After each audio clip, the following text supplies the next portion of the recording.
Baik,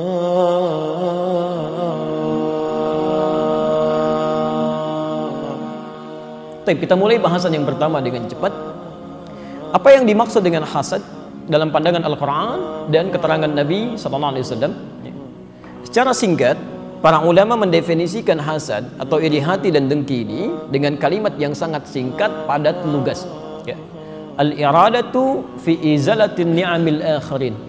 Hasad itu kata para ulama adalah keinginan, saya ulang, keinginan untuk menghilangkan satu nikmat. Saya ulang, keinginan untuk menghilangkan satu nikmat yang melekat pada orang lain. Pelan-pelan ya, keinginan untuk menghilangkan satu nikmat yang melekat pada orang lain. Jadi bagaimana caranya orang yang sedang diuji, diberikan nikmat oleh Allah, hilang nikmatnya atau tidak dia dapati ya. Dia hati-hati ya, kalau Anda misalnya lewat tiba-tiba melihat tetangga sedang punya mobil baru, ada keinginan dari dalam diri Anda, misal ya kan, wah mobilnya kok bagus-bagus ya, mungkin satu saat dia nggak punya seperti itu. Nah itu sedang kena penyakit tuh ya. Ada teman Anda sedang promosi jabatan, tiba-tiba Anda menginginkannya misalnya, menginginkan hal yang serupa ya, dan dia kehilangan hal itu pun sedang kena penyakitnya. Atau bahkan ketika Anda menginginkan nikmat itu, sekalipun tidak mengharapkan dia kehilangannya, itu pun sedang terkena penyakitnya. Jadi kita akan lihat ya, kita akan lihat. Coba umumnya Anda kalau melihat teman-teman punya barang baru, pengen atau tidak? Nah bagaimana keinginan itu nanti bisa masuk kategori hasad atau sekedar cuma ingin saja? Nanti ada keterangannya ya. Baik, jadi bagian pertama yang disebut dengan hasad dalam keterangan Al-Quran dan hadis-hadis Nabi SAW, kata para ulama, al-iradatu fi izalati ni'amil akhirin, keinginan untuk menghilangkan nikmat-nikmat yang melekat pada orang lain. Pelan-pelan. Sekarang kita lihat bagaimana bahayanya penyakit ini. Quran surah ke-113 Al-Falaq, satu surah sekaligus. Kita ambil peringatan Nabi dulu sallallahu alaihi wasallam ya, yang diterangkan lewat Al-Quran. Allah berfirman, lihat kalimatnya ya. Quran surah Al-Falaq, qul a'udzu birabbil falaq. Pelan-pelan katakan, ini perintah. Jadi kalau ada kata kul itu perintah ya, perintah. Jadi sifatnya kalau sudah perintah itu penegasan, mesti ya, sedapat mungkin kita lakukan, sedapat mungkin kita lakukan. Kata Allah, katakan kul a'udzu birabbil falaq, aku berlindung kepada penguasa subuh, yang punya waktu subuh. Subuh itu awal aktivitas ya. Saya tulis dulu, berlindung pada penguasa subuh, saat aktivitas mulai dilakukan. Awas pelan-pelan ya, nanti kita simpulkan di akhir. Min syarri ma khalaq ya, dari segala jenis kejahatan makhluk. Jadi ada orang berpotensi dari subuh aja, orang lain mulai beraktivitas kebaikan, mau kerja, mau berangkat, ada orang lain merencanakan kejahatan dari subuh Pak. Ini menarik nih ya, hati-hati, ini peringatan Quran. Ada orang-orang yang berniat berbuat jahat, itu dari subuh sudah punya rencana. Jadi Anda jangan kira kalau subuh mulai tampak, fajar mulai bersinar misalnya, jangan Anda duga bahwa semua orang itu akan beraktivitas baik semua ya, belum tentu ya. Ada orang-orang yang terjangkit penyakit bersiap melakukan satu keburukan. Ini tidak ini. Oke. Kedua, min syarri ma khalaq, dari segala jenis kejahatan.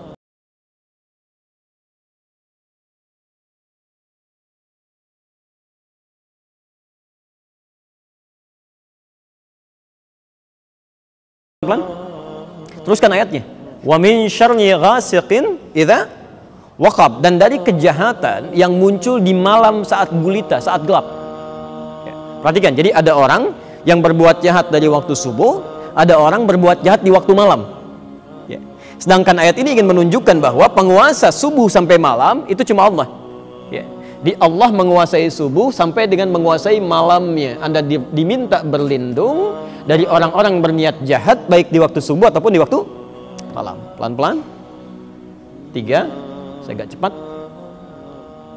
Wa min syarrin naffatsati fil 'uqad, dan dari kejahatan tukang sihir ya, saat dia mulai membuat mantra-mantra yang ditiupkan pada buhul orang-orang ya. Nafas itu artinya sesuatu yang dikeluarkan tanpa orang berada di hadapannya. Kalau tukang sihir itu kan kalau mau menyihir seseorang, menyantet seseorang, kan orangnya nggak ada di hadapan kan? Umumnya dia akan di tempat lain Ya, dia ambil perangkat tertentu, dia keluarkan jimat-jimat, maka terkena orang yang disihir itu. Ya, jarang ada orang mau nyihir di depan orangnya langsung, saya sihir kamu, itu nggak ada. Gitu ya. Umumnya di belakang layar, gitu kan? Baik. Jadi yang ketiga ada kejahatan tukang sihir, tukang santet, kejahatan penyihir. Sekarang fokus. Setelah Allah menerangkan 3 jenis kejahatan ini, yang keempatnya tiba-tiba mengatakan, lihat kalimatnya, wa min syarri hasidin idza hasad. Dan dari kejahatan orang yang punya penyakit hasad. Ya, saya ulang. Dan dari kejahatan orang yang punya penyakit hasad, orang yang punya penyakit iri hati, iri, dengki. Apabila penyakitnya sudah mulai muncul. Fokus sebentar, fokus. Ya. Sekarang saya berikan ilmu sedikit ya. Saya berikan ilmu.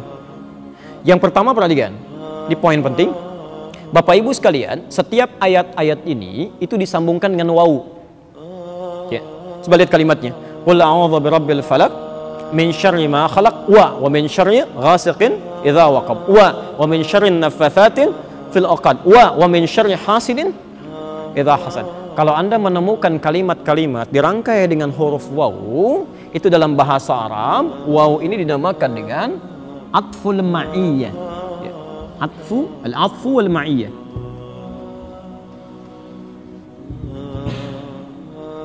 Apa itu ataf? Ya. Ataf itu artinya merangkai dua hal, ya, merangkai dua peristiwa yang berbeda dalam satu hal yang bersamaan, dirangkaikan bersamaan. Ya. Jadi kalau saya katakan Zahaba Ahmad ila Jami' Nurul Bahri wa Ali, pakai waw ya. Ahmad pergi ke Masjid Nurul Bahri dan Ali. Itu artinya Ahmad dan Ali bersamaan jalan. Jelas ya? Kemudian yang kedua ma'iyah ya. Ma'iyah itu artinya menunjuk pada, pelan-pelan, menunjuk pada fungsi yang serupa atau hukum yang sama, setara nilainya ya. Pada kesetaraan nilai. Pas hati-hati, ini jarang dibahas ini ya. Hati-hati. Di seakan-akan Allah ingin menyamakan, perhatikan, bahayanya penyakit orang iri hati ini. Bahaya penyakit iri hati itu sama dengan bahaya sihir. Bahaya tukang sihir. Bahkan caranya sama ya. Jarang-jarang kan ada orang iri hati langsung di hadapan orangnya.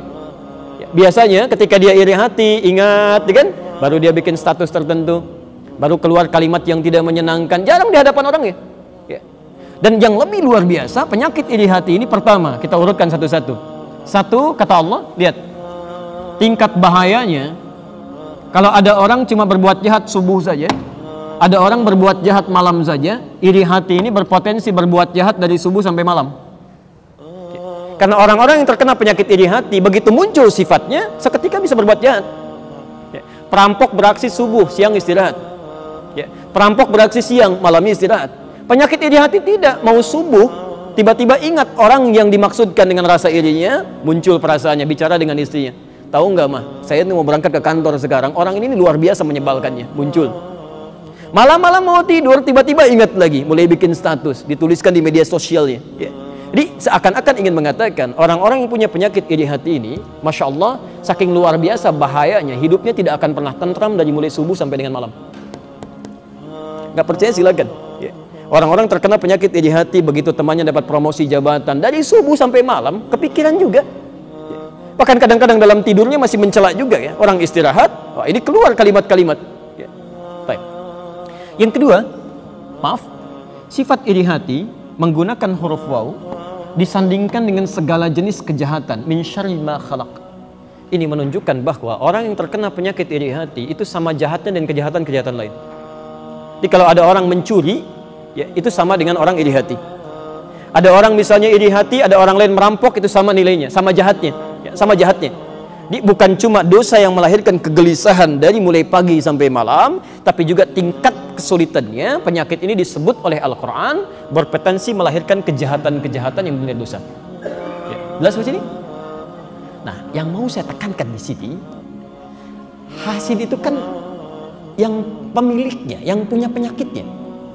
Jadi Anda bayangkan saking bahayanya penyakit ini, jangankan kita yang terinfeksi, kita nggak kena penyakit pun diminta oleh Allah berlindung dari yang punya penyakitnya. Kan ayat ini berkata, "Qul a'udzu birabbil falaq." Katakan, saya berlindung kepada Allah, kan? Penguasa waktu subuh, ujung ayatnya, dan saya berlindung kepada Allah dari orang-orang yang punya penyakit iri saat penyakit itu muncul dari dirinya. Anda bayangkan saking bahayanya penyakit ini, jangankan orang yang terkena, orang yang nggak kena penyakit ini saja diminta oleh Al-Quran berlindung kepada Allah dari orang yang kena penyakit ini. Saking bahayanya. Jelas sampai sini?